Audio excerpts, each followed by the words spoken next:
Hey guys, welcome back to another video. I'm Blake Health here. So today we're going to be talking about everything you need to know about the second round, the round of 32 of March Madness. The round of 64 video I made the other day. You can go check that out if you want. Yeah, let's get into it. So round of 32 kicked off Sunday at a little past noon Eastern with the Illinois Fighting Alumni, or the first seed, against 8-seeded Loyola, and we got quite the upset in this game as the Loyola just routed a disencouraged Illinois team, who really just looked tired. The only player that really felt like was playing with like any heart and really just wanted to be there for Illinois was guard Carabello off the bench, and he played 26 minutes, but it just wasn't enough. He only had 4, 7, and 9, which is a fine stat line, but it's all right. Coburn had 21 points and 9 rebounds. He put up decent stats, but he just looked disencouraged. Desumnu just wasn't what he usually is. And Georgie Bazashinvili, I don't know, he just wasn't he didn't really get a lot of minutes in this game. And then for Loyola, it's a fantastic game for Crutwig. Got center, 12 rebounds, 19 points. He was really their main guy when it came down to winning this game. 14 points from Lucas Williamson as well, who was also had a pretty good first game. 14 from Marquise Kennedy. This is just such an odd game because this screwed up my bracket. If your bracket wasn't already like awful, then this made it worse. Honestly, 12 steals for Loyola.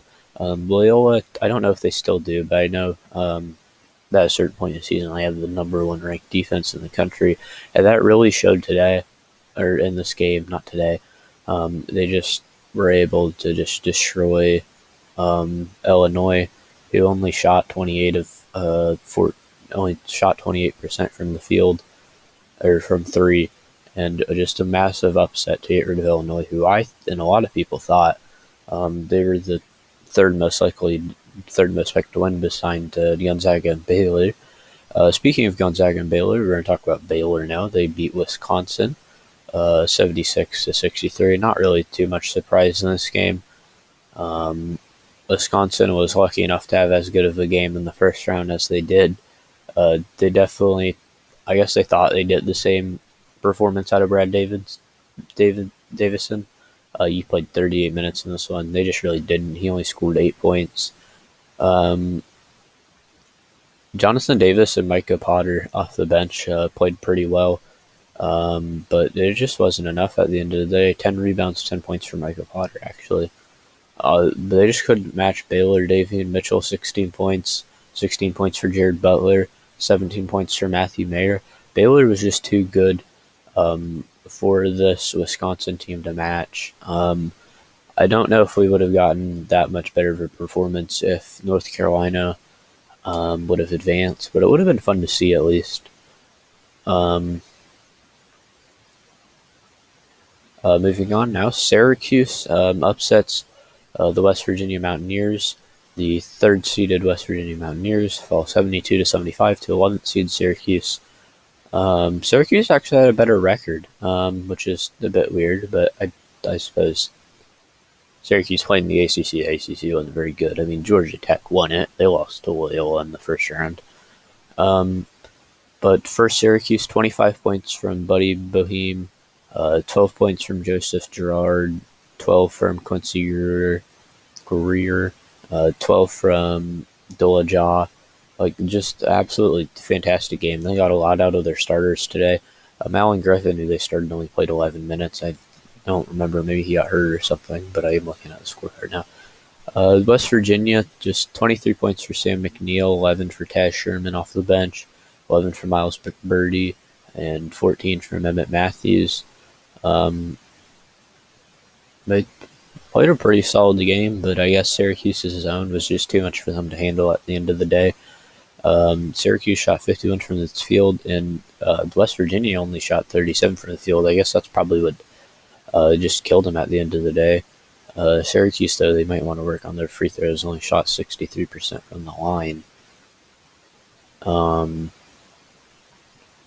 Next up, one of the better games over this weekend on Sunday.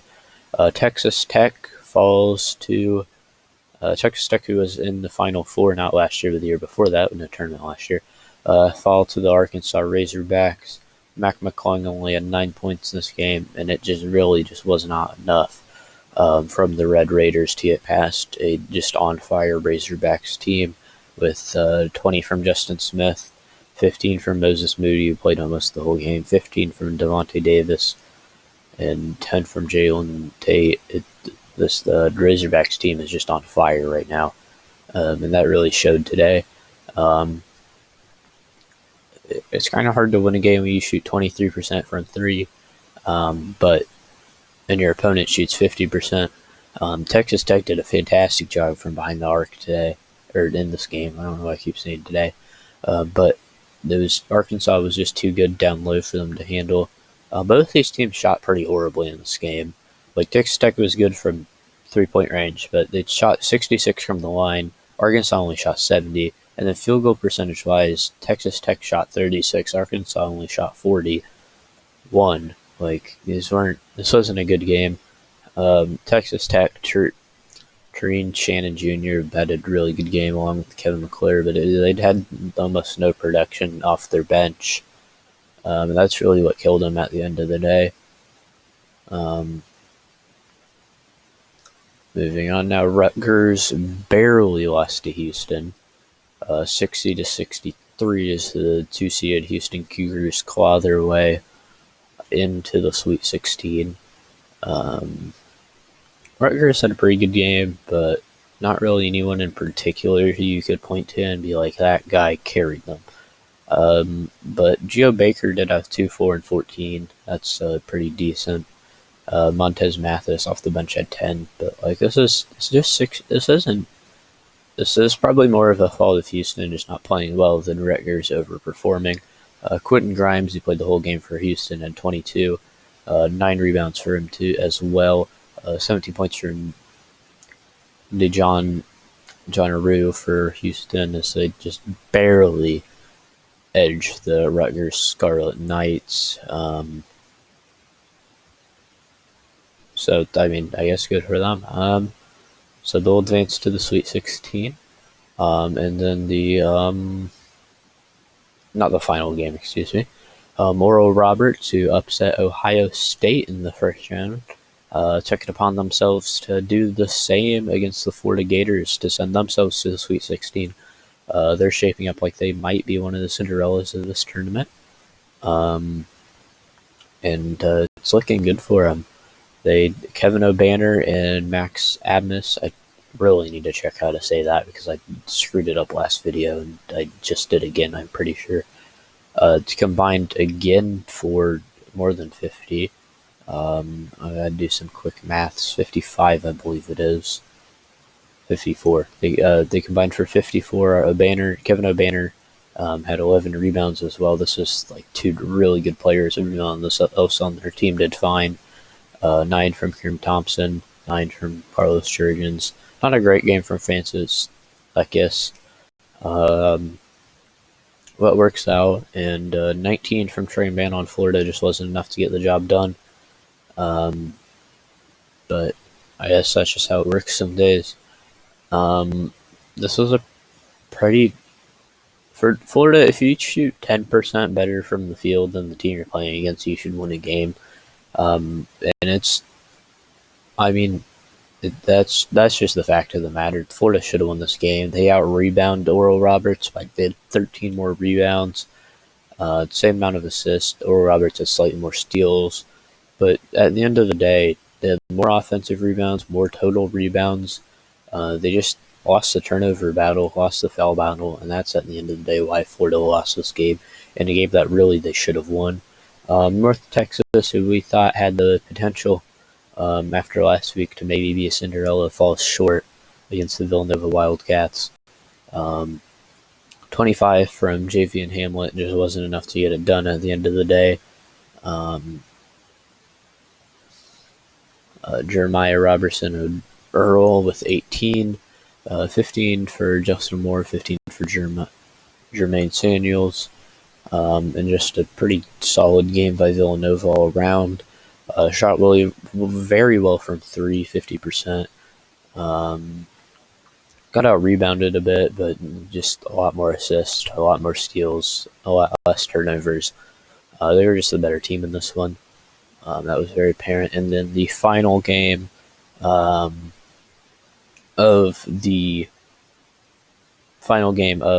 Sunday night, Oregon State took on Oklahoma State, and they kind of ruined our Cade Cunningham fun. I'm pretty sad about it. I was really excited. I had OSU going all the way to the Elite Eight. Or not to the Elite Eight. I had them losing to... not all the way to the Elite Eight. I had them losing to Illinois in the Sweet 16. But I just really wanted to see some Cade Cunningham fun. And Oklahoma State ruined that for us. Cade in this game had 24. His co-star in the backcourt, Avery Anderson III, had 16. But there was just very little to no production from everyone else on this team. I guess Kalen Boone had 13, but no one else did anything. Kalen Boone 13, 8 rebounds as well. But 26 from Ethan Thompson, 15 from Jared Lucas, 15 from Maurice Kalu. That was just too much for Oklahoma State to handle. They only shot 27% from the field. Both these teams shot pretty awfully from 3. Also, Oregon State, 91% from the line, 32 of 35 in this game. That is ridiculously good. Also, Oklahoma State just got ridiculously out-rebounded. 52 for Oregon State, only 32 for Oklahoma State. And really, the only reason they were in this game at the end of the day is Oregon State just turned the ball over a lot. I believe if Oregon State didn't turn the ball over, they could have cut their turnovers in half. They honestly, they could have won this game by 50 points. Oklahoma State played awfully. And they'll advance to play Loyola Chicago. Now we're moving on to day 2. Another 8 game slate. All these games happened yesterday as I'm recording this. This video is coming out a little bit late, but you can deal with it. Oregon beats Iowa. I had predicted this one. I'm very proud of myself. Fantastic game from Durute Richardson with 19. Chris Durute, though, with 23. Who else? 17 for Ahmad. I can't say that guy's name. I apologize. It's forward for Oregon, though. Eugene is his first name. I don't know how to pronounce his last name. He had 6 rebounds, 5 assists, 17 points. Luka Garza and Joe Weiskamp on Iowa combined for a lot of points, 54 to be exact. Their other 3 starters combined for 0. The other 3 players that played the most minutes combined for 16. But that's just unacceptable. You gotta have more. You can't just win a game with 2 good players and that's all you have. You gotta have a little bit of depth. Iowa just didn't have any at the end of the day. I do feel bad for Garza, but it just wasn't enough to get it done. At the end of the day, this was a pretty fun game to watch. 95 points from Oregon's quite a lot. I feel like it should have probably gone down to the wire, but Oregon did pull it away at the end. Austin Reeves, 27 points for Oklahoma, just was not any close to enough against an on-fire Gonzaga Bulldogs team, who's still undefeated, actually. Oklahoma also got 15 out of Almdez Williams off the bench.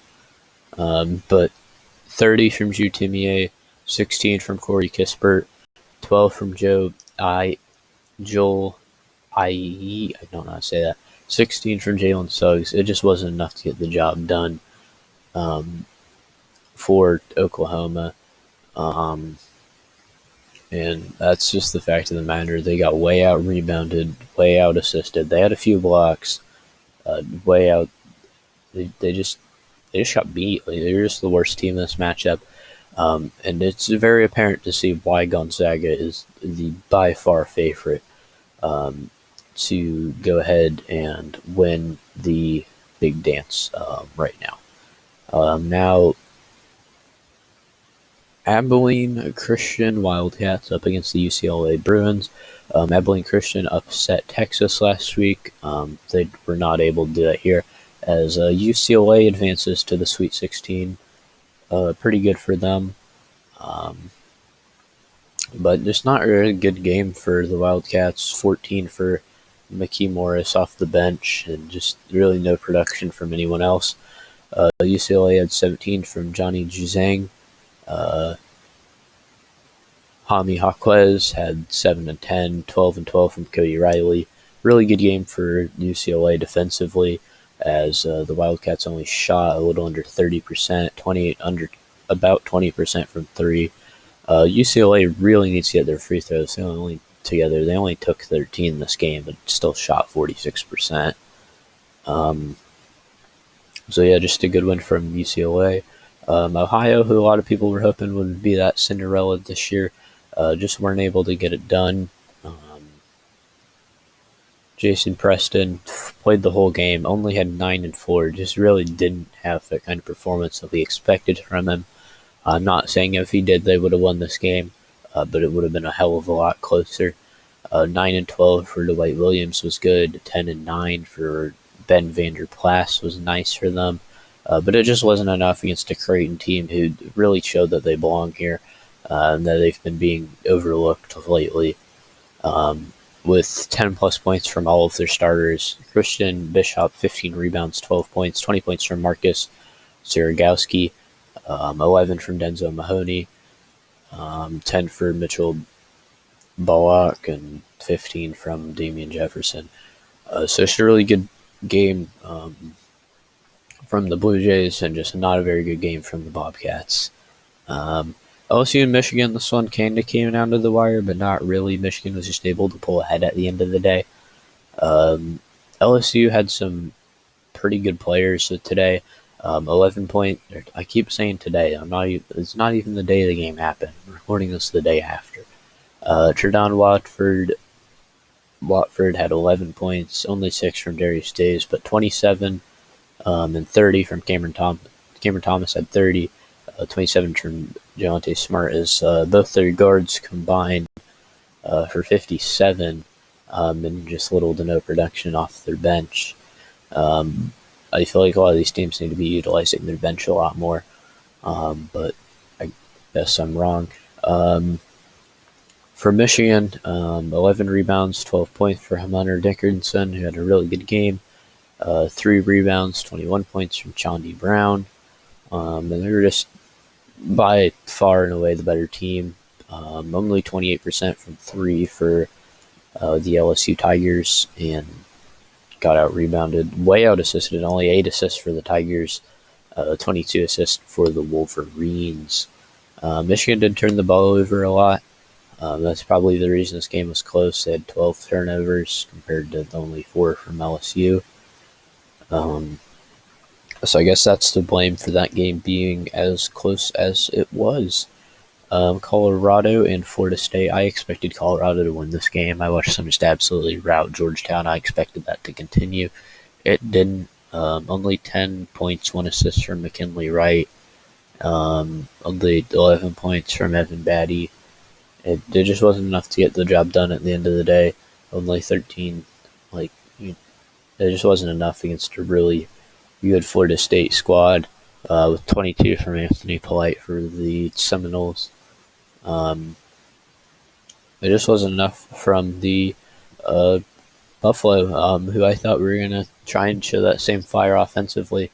I thought they were going to, that they should against Georgetown, but only 35% from the field, 24% from 3-point line.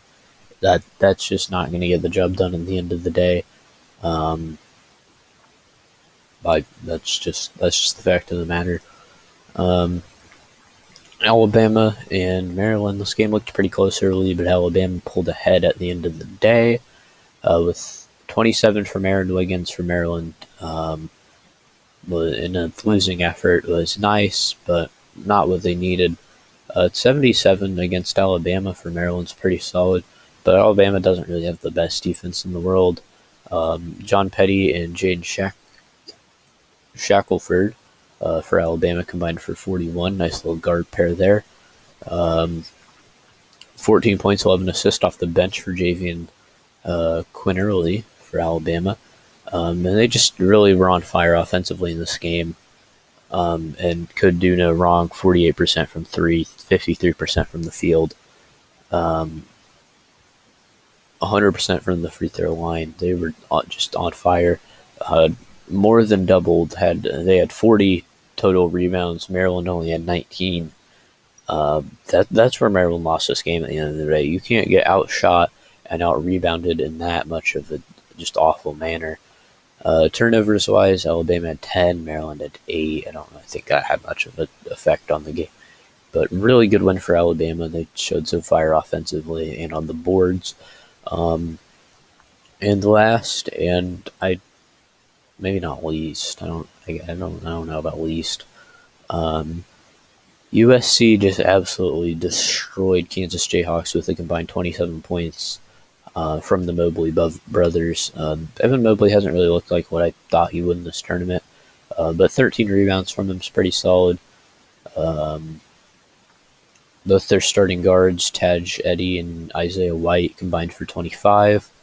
And Kansas really just had no answer for them, with only 15 points from Marcus Garrett and little to no production from anyone else offensively.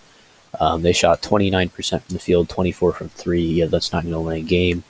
Really good shooting from three, though, on the other side for the USC Trojans with 61% from three and 57% from the field. And this is another game where they just completely out-rebounded their opponents.